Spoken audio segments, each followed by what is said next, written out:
So I want to do three things. So I want to make some introductory remarks. The second thing I want to do is say a little bit about the significance of Viola Desmond on the money, even though Black women generally are not in the money. And thirdly, I want to pivot to speak about other trailblazing figures. So following the Honorable Theodore's comments about the lack of knowledge, indeed the invisibility, the hidden figures, trailblazing figures who are part of the African-Canadian experience. So the latter part of my presentation will focus on 8 of these figures. But I also focus on figures who have a Georgia connection and also who have an African-American connection, which is not well known either in Canada or in the United States. So Viola Desmond is often compared to Rosa Parks and is referred to as Canada's Rosa Parks. And what that tells you in large part was the sense to which those who used that reference knew so little about Canada or even the time frame of Viola Desmond's trailblazing human rights push, because this action occurred 10 years before Rosa Parks. But the other thing about the Viola Desmond, the significance of Viola Desmond's story, her tenacity, her determination, is that it invited other Canadian provinces to think about what other hidden figures who were engaged in trailblazing activities around civil rights whose stories have not yet been told. And so while I won't speak to these other figures tonight, I just want to tell you that in Alberta, for example, the western province from where I live and work at the University of Alberta, Lulu Anderson did a similar thing at a theater in Edmonton in 1920s. Charles Daniels in 1914, and so on. So I give you these examples of these cases to tell you that it's only in more recent times that we have spent considerable attention looking at the ways in which Black history actually is Canadian history, and the ways in which it has been transformative in contributing to a more equitable and inclusive Canada. The other thing about this is, as I said, about the Rosa Parks, Viola Desmond comparison is it reflects the tendency that has been dominant in Canada to think about the Canadian experience in comparison to the United States. So we often do this, but we are not like the United States, or we are like the United States. There's an expression called borrowed Blackness, and that is the ways in which when people think about Black people in Canada, they think of them as recent, and they think about us as through the African-American lens, rather than through kind of an African diasporic lens or Pan-African lens or transnational Blackness. So this borrowed Blackness, as Lawrence Hill has pointed out, leads to a silence around the Black Canadian experience with slavery, similar experiences with slavery, with segregation, and with the whole push for self-reliance and upliftment. So that the trailblazing stories I'm going to tell are similar to Viola Desmond's, but they also highlight the extent to which, across the Canadian provinces and territories, Black Canadians have been involved in these long before Canada became known as a country. And then finally, these stories highlight the ways in which the Canadian schools and curriculums have systematically erased these experiences, and how that is actually being challenged by a whole new generation of students and faculty as a critical mass of Black scholars begin to populate the Canadian University. And so I'll point out that Statistics Canada, the first week of February, released an infographic which highlights the 2016 data on the Black population in Canada. It's 1.2 million, it's 3.5% of the population and growing, and it's quite diverse. with it. For those of you who are not familiar, if you're from Nova Scotia, where Viola Desmond is from, almost 72% of the population there are third generation or more. If you're from Ontario, and I try to always challenge Ontario centrism, especially Toronto centrism, if it's like New York, the center of the world. If you're from Ontario, 52% of the Black population live in Ontario, mostly Caribbean, Montreal, mostly Haitian, Francophone.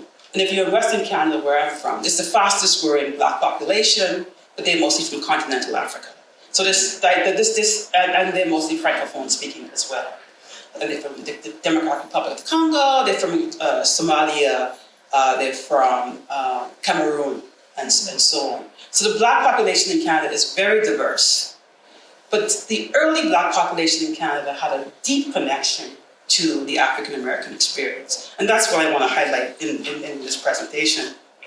But let me just make a comment about Viola Desmond, and also to pivot from Dr. Fuller's comments. For a brief moment in 2016, we entertained the possibility that two Black women, Viola Desmond in Canada and Harriet Tubman or Rosa Parks in the United States, would appear on the nation's currencies. Desmond on Canada's $10 bill and Tubman on the US's $20 bill, after there was some uproar about removing Hamilton after the musical Hamilton became a success. And it's been somewhat disappointing to listen to Steve Mnuchin's hesitancy around having these trailblazing figures on the US currency. So hopefully that will change soon. But the appearance of Black women on national currencies engendered considerable debate in both countries.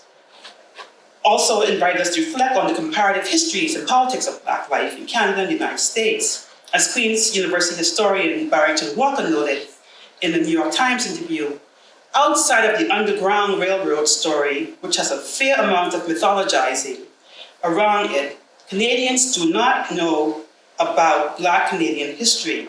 Black history was imagined as not central to the founding of this country, Canada. The appearance of Desmond on the money does not mean that all of a sudden Black Canadians are in the money. In fact, the very idea elicited a fair bit of critical commentary. So, for example, Kanji, Aziza Kanji said, although the parents of Desmond on the currency 70 years after she defied the whites-only practices of Nova Scotia movie theater, a reality that existed across Canada. This was a reality that existed across Canada.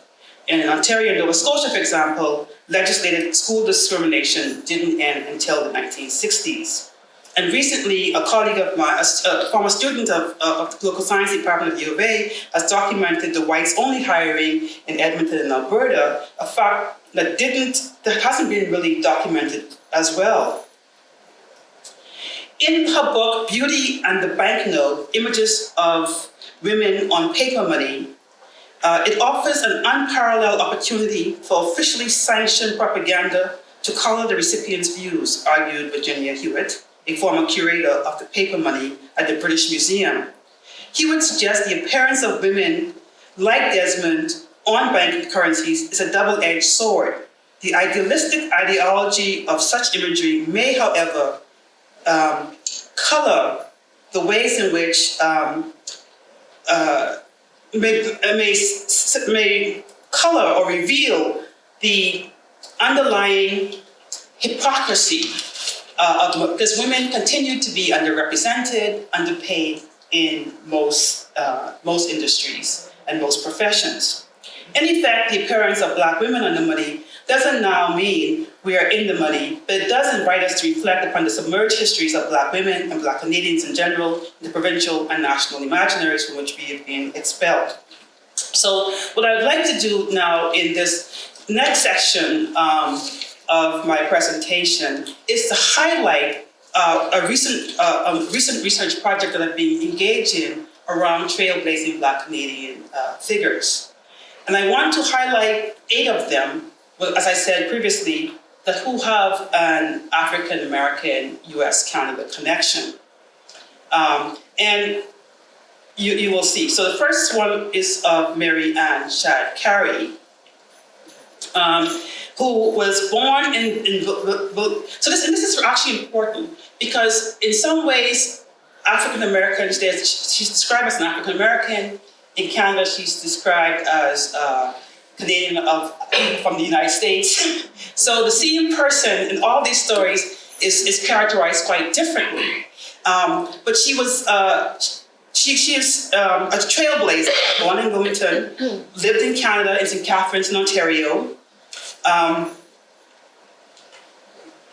That's right. Yeah. So her family came to.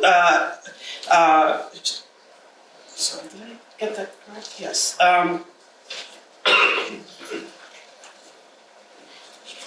Sorry, I rotated my. Yeah. So her family, born in Wilmington, Delaware, among the African Americans who came to Canada after the passage of the Fugitive Act in 1850. They arrived to limited freedom in Canada, but what they exemplified was this entrepreneurial spirit that we later see in people like Desmond. The plaque that honors Shadd Cary puts it this way: some settled in segregated communities, others, like Mary Ann Shadd, promoted full integration into society. She started the Provincial Freedmen in 1853, where she promoted the principles of self-reliance and promoted education, again, which we see in the subsequent figures. The newspaper moved to Chatham and operated there for another decade. She returned to the US in 1863 and to continue with her promotion of equality. But she also became the first Black woman to enter Harvard University Law School, first Black woman to earn a law degree. She was a suffragette who worked alongside Susan B. Anthony. And in my view, as I said, she is a trailblazer because she had a significant impact both on Canada and the United States. And that book of hers, Notes for Canada West, A Plea for Immigration, also talked about Mexico and the Caribbean. So she talked about the need for this transnational migration of Black people in search of freedom and in search of this entrepreneurial spirit. The next person who I want to highlight is Joseph Lewis. Again, he is, when you look at images of fur traders, you really see Black figures. However, he's often referred to sometimes as Joseph Lewis, sometimes as Joseph Lewis, or sometimes as Levy Johnson. So again, that might be part of the issue. But he is also significant because he emigrated from the United States. He's one of these figures from Manchester in New Hampshire in 1772, so before the American Revolution. Very little is known about him, how he came to be in Canada, but he escaped from slavery, but he first moved to Montreal. He joined the fur trade, which as I said was predominated by white fur traders. He was part of the Northwest Company. He got a 3-year contract with the Hudson Bay Company, and he was a steersman and got 20 pounds, which was top dollar at that time, which tells you he was also a very skilled fur trader. He arrived in Alberta, and he worked for, again, some of the great fur trading company. He traveled with Joseph Howes on a mapping expedition to the Rockies, where they mapped the Rockies to the Columbia River. This cost 576 pounds at that time, which is an extraordinary amount of money. But each fur that they brought back was worth 1,500 pounds, so they were in the money. Okay, so I mean, again, the other reason this story is significant is it highlights the relationship between African American, African Canadians, and Indigenous peoples. He married a First Nations woman, and then after he was killed actually by a Blackfoot Indian, his children moved to Red River, which many of you might know is the historic Métis community in Manitoba in Canada.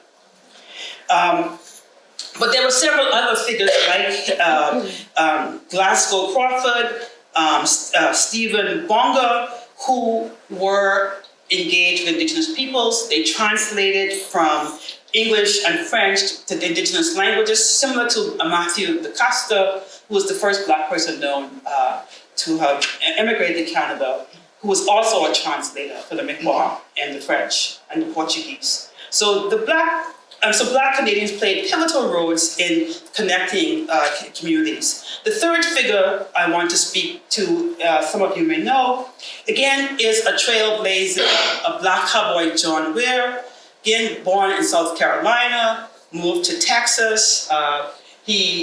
He was a skilled rancher, in fact, founded Bayou and Quorum Ranches, and he was huge in the rodeo and part in creating the Calgary Stampede.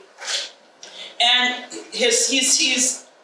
you can see that he has, there's a lot of things to recognize him. It was called, and it also highlights the similar experiences in Canada, United States. I used the N-word there because that's how the name of the place called N. John Ware Ridge changed, Mount Ware Creek, and now John Ware Four Beef Creek. Okay, so the next figure that I want to trailblazer is Abraham Beverly Walker. So I'll race to these now because I'm running out of time. Again, he was the first student to enroll in what was University of New Brunswick, what's now University of New Brunswick Law School. The first Black lawyer in Canada. Again, speaking to the laws, is all sometimes in Ontario, is often called the first Black lawyer. It tells you how little is known across provinces of the Black Canadian experiences. But he was actually the first. He faced racial discrimination in New Brunswick and actually moved to Atlanta, Georgia, where he said, the outlook for a lawyer by race trained in the rigid discipline of British courts and British institutions generally was exceeding hopeful and encouraging. That's what he had heard. He also, like many of the other people I mentioned, Chad Carey and others, started a publication to educate Black people on art, science, literature, and so on. The next figure, I'm going to race through these again. So my recent project is, I'll see at the table, Black Canadian Women Trailblazers. I'm only going to highlight this one here to the right, and that's Violet King Henry. Her parents came to, her family came to Alberta as part of the 1911, they call Black pioneers. So they live in segregated communities in northern Alberta, and they also there was an all-Black school, which is now part of the Canadian Museum of Civilization. She was one of three women in the law school class that she was in. And she was the only one to graduate at the time. But she was phenomenal. President of a high school club. Her high school yearbook says, Violet wants to be a criminal lawyer. And she said that when she told people she wanted to be a criminal lawyer, they said to her, why would a woman want to be a lawyer and a colored woman? She said, when they said that, I said, I'm going to be a lawyer. And she became the first Black woman lawyer in Canada. Okay, so and there are other examples like her. So the next figure I want to say, the other thing I work on is trailblazing Black Canadian women in politics. Again, I want to highlight one figure. Over there to the top far right is Vanillae Understand. She moved to Canada from Arkansas. And she became the first Black woman city councilor across Canada in 1972. And one of the first two Black women elected in Canada in 1972 because Rosemary Brown, originally from Jamaica, was elected to the provincial legislature. So again, Western Canada is seen as extremely conservative, and she was a conservative, but in a way, it also means people tend not to look to Western Canada for Black people. So she was part of Premier Ralph Klein's advisory group. She served in her church, and she was very active in the community. So she's actually well recognized in Calgary. So, and again, it talks about the diversity. Ann Cools is from Barbados, originally Grenada, Haiti, and on and so on. The next figure I want to highlight, I'm doing this fairly fast, but the main point is Viola Desmond. There was numerous trailblazing Black women, and her story helped to highlight these figures. Here is Bernice Redmond.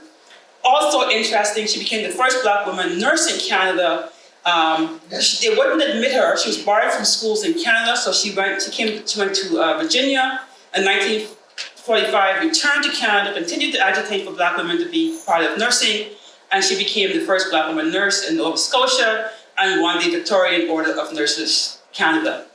The next figure is, this is the last figure I think in my slides, is again, and it has a connection locally, so I thought I would end with this. Sophia B. Jones. She started medical training at the University of Toronto. She was born in Canada, in Ontario. Was not satisfied with the limited nature of training, so she moved to the US. 1845, she became the first Black woman to graduate from the University of Michigan's medical school, and the first Black faculty member at Spelman College.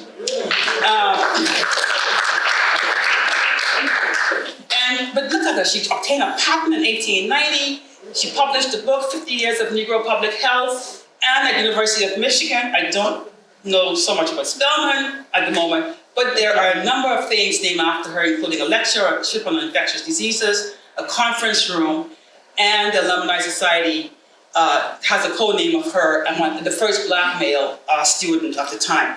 So what you see here is that, again, when Viola Desmond was pushing for human rights in Nova Scotia, Violet Henry King was pushing boundaries in the color line in Alberta. Others were pushing it in Ontario. So across Canada, these things were happening. We didn't know about these pan-Canadian stories. Now these stories are being told. And I think in large part, they're getting a profile because Viola Desmond is on the money. So hopefully what this suggests is that in the future, we will be in the money, with the money. Thank you.